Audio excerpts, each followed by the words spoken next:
કેમ અમેરિકા અને ઈરાન વચ્ચેની 21 કલાકની બેઠક કોઈ પણ પરિણામ વગર પૂરી થઈ? ઇસ્લામાબાદમાં લગભગ 50 વર્ષની દુશ્મનાવટનો અંત આવતા આવતા કેમ રહી ગયો? શું દુનિયા ત્રીજા વિશ્વ યુદ્ધ તરફ ધકેલાઈ રહી છે? નમસ્કાર દર્શક મિત્રો, ધ લોકસત્તા શોમાં આપનું સ્વાગત છે. કેમ અમેરિકા અને ઈરાન વચ્ચેની 21 કલાકની બેઠક કોઈ પણ પરિણામ વગર પૂરી થઈ? ઇસ્લામાબાદમાં લગભગ 50 વર્ષની દુશ્મનાવટનો અંત આવતા આવતા કેમ રહી ગયો? શું દુનિયા ત્રીજા વિશ્વ યુદ્ધ તરફ ધકેલાઈ રહી છે? દુનિયા આખી જેની કાગડોળે રાહ જોઈ રહી હતી તે અમેરિકા અને ઈરાન વચ્ચેની ઐતિહાસિક વાટાઘાટો આખરે કોઈ પણ પરિણામ વગર પૂરી થઈ છે.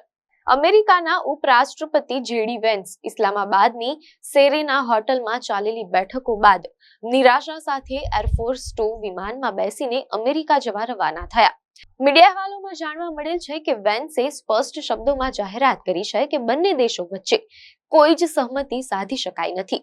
અમેરિકાનું મુખ્ય ધ્યેય ઈરાનની અણુ ક્ષમતાઓને કોઈ પણ ભોગે અટકાવવાનું હતું, જેના માટે તેઓ લવચીક વલણ સાથે આવ્યા હતા. પરંતુ ઈરાને અમેરિકાની શરતો સ્વીકારવાનો ઇનકાર કરી દીધો છે. જેડી વેન્સે આને ખરાબ સમાચાર ગણાવતા કહ્યું કે અમે ઈરાનને છેલ્લી અને શ્રેષ્ઠ ઓફર આપી હતી, પરંતુ હવે તેના સ્વીકારનો દડો ઈરાનના કોર્ટમાં છે. પાકિસ્તાનની રાજધાની ઇસ્લામાબાદમાં શનિવારથી શરૂ થયેલી આ વાતચીત સતત 21 કલાક સુધી ચાલી હતી, જેમાં 16 કલાકથી વધુ સમય તો બંને પ્રતિનિધિ મંડળો આમને સામને બેસીને ચર્ચા કરતા રહ્યા હતા, તેમ અહેવાલોમાં જાણવા મળેલ છે. મીડિયાના અહેવાલો મુજબ રવિવારે વહેલી સવારે લગભગ 4:50 સુધી મંત્રણાઓનો દોર ચાલુ રહ્યો હતો. પાકિસ્તાનના વડાપ્રધાન શાહબાઝ શરીફ અને સૈન્યાધ્યક્ષ ફિલ્ડ માર્શલ આસિમ મુનીરે આ મધ્યસ્થતામાં ખૂબ જ મહત્વની ભૂમિકા ભજવી હતી, જેની જેડી વેન્સે જાહેરમાં પ્રશંસા પણ કરી છે.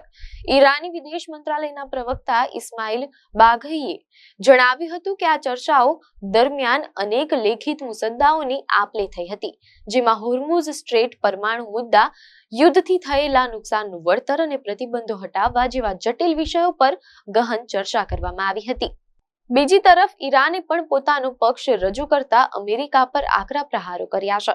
મીડિયા અહેવાલોમાંથી પ્રાપ્ત થતી માહિતી મુજબ ઈરાનનું કહેવું છે કે તેઓ ખુલ્લા મનથી વાટાઘાટો માટે આવ્યા હતા, પરંતુ અમેરિકાએ વધુ પડતી વિનંતીઓ કરવાનું ચાલુ રાખ્યું હતું.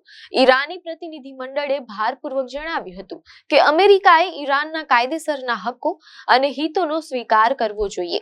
ઈરાન માટે સૌથી મોટી શરત એ હતી કે કોઈ પણ યુદ્ધ વિરામ કે સમજૂતીમાં લેબનોનનો પણ સમાવેશ થવો જોઈએ.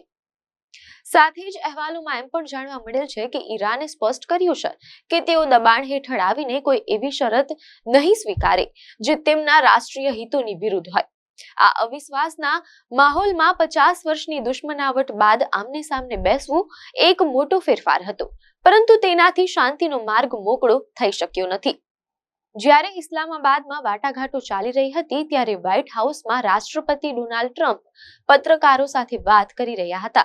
ટ્રમ્પે અત્યંત આક્રમક અંદાજમાં કહ્યું કે ઈરાન સાથે સમજૂતી થાય કે ન થાય તેનાથી તેમને કોઈ ફરક પડતો નથી. તેમણે દાવો કર્યો કે અમેરિકા ઈરાનની વાયુસેના, નૌસેના અને નેતૃત્વને પહેલેથી જ નષ્ટ કરી ચૂક્યું છે અને તે દેશને સંપૂર્ણ રીતે હરાવી દીધો છે. ટ્રમ્પે એમ પણ ઉમેર્યું કે અમે જીતી રહ્યા છીએ અને ઈરાન અત્યારે અત્યંત નબળી સ્થિતિમાં છે.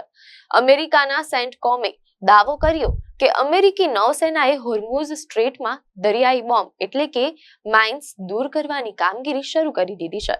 અમેરિકાના 2 guided missile destroyer USS Frank E Peterson અને યુએસએસ માઇકલ મર્ફી હોર્મુઝ સ્ટ્રેટમાંથી પસાર થયા હોવાના સમાચાર છે.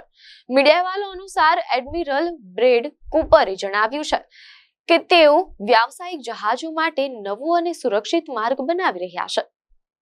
જો કે ઈરાને આ દાવાને સદંતર નકારી કાઢ્યો છે. ઈરાની સેનાના પ્રવક્તાએ કહ્યું છે કે હોર્મુઝ સ્ટ્રેટમાં જહાજોની અવરજવર પર સંપૂર્ણ નિયંત્રણ ઈરાનની સેનાના હાથમાં છે. ઈરાન અને અમેરિકાની વાતચીતમાં લેબનોનનો મુદ્દો સૌથી મોટી અડચણ સાબિત થયો છે. ઇઝરાયલના વડાપ્રધાન બેન્જામિન નેતન્યાહુએ પ્રતિક્રિયા આપતા કહ્યું કે તેઓ લેબનોન સાથે શાંતિ વાટાઘાટો માટે તૈયાર છે, પરંતુ તેમની 2 શરતો છે. પહેલી, હિઝબુલ્લાને સંપૂર્ણ રીતે નિશસ્ત્ર કરવામાં આવે અને બીજી, આ શાંતિ કાયમી અને ટકાઉ હોય.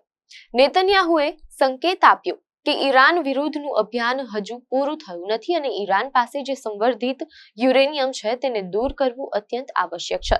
જ્યારે મીડિયા અહેવાલોમાં જાણવા મળેલ છે કે આગામી અઠવાડિયે વોશિંગ્ટનમાં બંને દેશોના રાજદૂતો મળવાના છે, જ્યાં યુદ્ધ વિરામનો પ્રયાસ કરવામાં આવશે. આમ લગભગ 50 વર્ષની દુશ્મનાવટ અને 2 યુદ્ધો પછી પહેલીવાર અમેરિકા અને ઈરાનના ઉચ્ચ સ્તરીય પ્રતિનિધિઓ આમને સામને બેઠા તે પોતે જ એક મોટી ઐતિહાસિક ઘટના છે. જો કે ઇસ્લામાબાદની આ નિષ્ફળતા બાદ હવે સમગ્ર મધ્ય પૂર્વ એશિયામાં યુદ્ધના વાદળો વધુ ઘેરા બન્યા હોય તેમ લાગી રહ્યું છે. હવે વિશ્વની નજર વોશિંગ્ટનની આગામી બેઠક પર ટકેલી છે. આ બેઠકમાં કોઈ ચમત્કાર થાય છે કે પછી સંઘર્ષ એક નવા અને ભયાનક સ્તરે પહોંચે છે, જેવો મોટો પ્રશ્ન ઉભો થઈ રહ્યો છે. અમે આપેલી આ માહિતી કેટલાક મીડિયા અહેવાલો પર આધારિત છે. આ માહિતીની ધ લોકસત્તા કે લોકસત્તા જનસત્તા પુષ્ટિ કરતું નથી. આપને માહિતી સારી લાગી હોય તો વિડીયોને લાઈક અને શેર કરજો, ચેનલને સબસ્ક્રાઇબ કરજો.